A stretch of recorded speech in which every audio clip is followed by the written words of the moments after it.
300 miles and more from Chimborazo, 100 from the snows of Cotopaxi, in the wildest wastes of Ecuador's Andes, there lies that mysterious mountain valley, cut off from all the world of men, the country of the blind.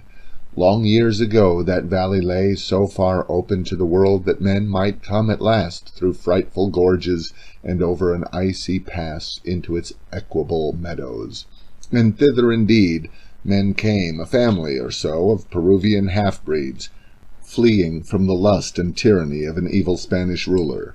Then came the stupendous outbreak of Mindobamba, when it was night in Quito for 17 days, and the water was boiling at Yaguachi, and all the fish floating, dying, even as far as Guayaquil.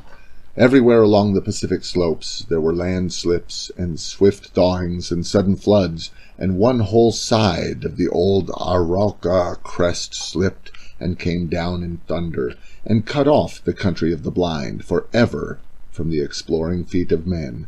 But one of these early settlers had chanced to be on the hither side of the gorges when the world had so terribly shaken itself, and he perforce had to forget his wife and his child, and all the friends and possessions he had left up there, and start life over again in the lower world. He started it again, but ill, blindness overtook him, and he died of punishment in the mines. But the story he told begot a legend that lingers along the length of the Cordilleras of the Andes to this day. He told of his reason for venturing back from that fastness into which he had first been carried, lashed to a llama, beside a vast bale of gear, when he was a child. The valley, he said, had in it all that the heart of man could desire: sweet water, pasture, an even climate, slopes of rich brown soil with the tangles of a shrub that bore an excellent fruit, and on one side great hanging forests of pine that held the avalanches high. Far overhead, on 3 sides, vast cliffs of grey-green rock were capped by cliffs of ice, but the glacier stream came not to them, but flowed away by the farther slopes, and only now and then huge ice masses fell on the valley side. In this valley it neither rained nor snowed, but the abundant springs gave a rich green pasture that irrigation would spread over all the valley space. The settlers did well indeed there. Their beasts did well and multiplied, and but one thing marred their happiness. Yet it was enough to mar it greatly. A strange disease had come upon them, and had made all the children born to them there, and indeed several older children also, blind.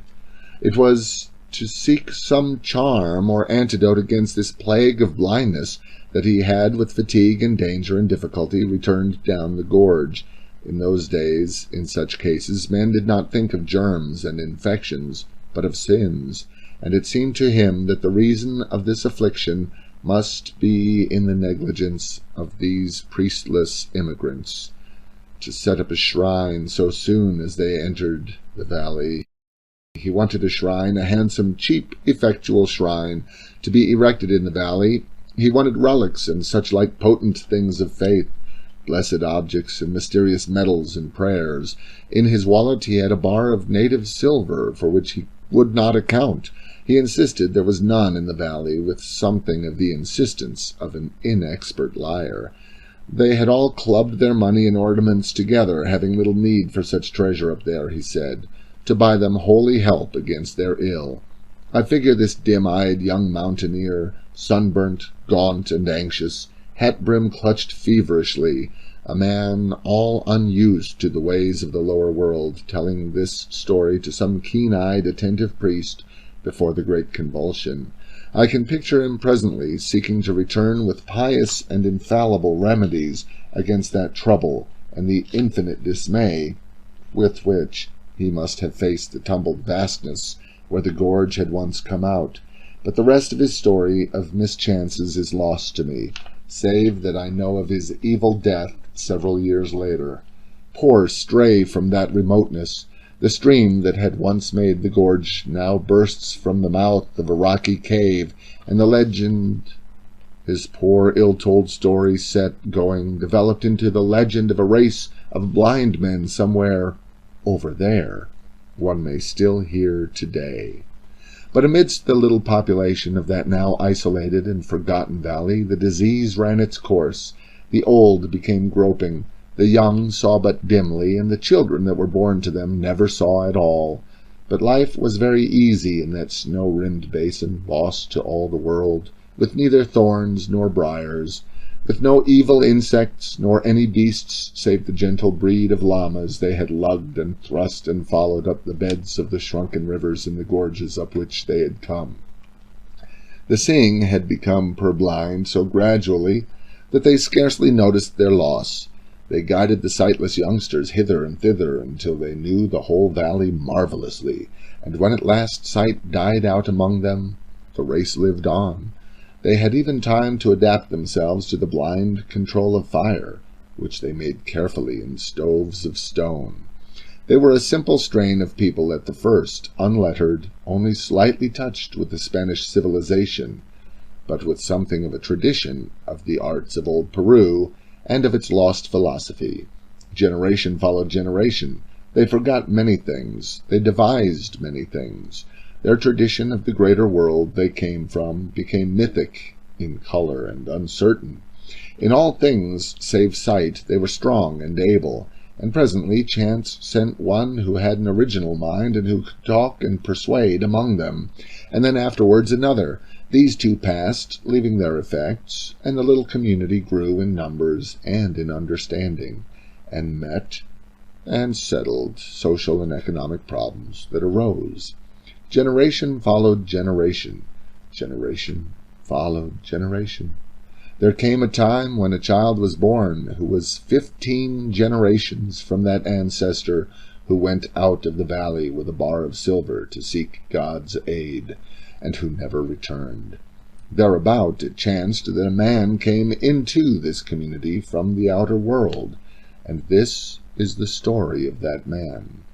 He was a mountaineer from the country near Quito, a man who had been down to the sea and had seen the world, a reader of books in an original way, an acute and enterprising man, and he was taken on by a party of Englishmen who had come out to Ecuador to climb mountains, to replace one of their 3 Swiss guides who had fallen ill. He climbed here and he climbed there, and then came the attempt on Parascotopetl, the Matterhorn of the Andes, in which he was lost to the outer world. The story of that accident has been written a dozen times. Pointer's narrative is the best. He tells how the little party worked their difficult and almost vertical way up to the very foot of the last and greatest precipice, and how they built a night's shelter amidst the snow upon the little shelf of rock, and, with a touch of real dramatic power, how presently they found Nunez had gone from them. They shouted, and there was no reply, shouted and whistled, and for the rest of that night they slept no more. As the morning broke, they saw the traces of his fall. It seems impossible he could have uttered a sound. He had slipped eastward towards the unknown side of the mountain. Far below he had struck a steep slope of snow, and ploughed his way down it in the midst of a snow avalanche.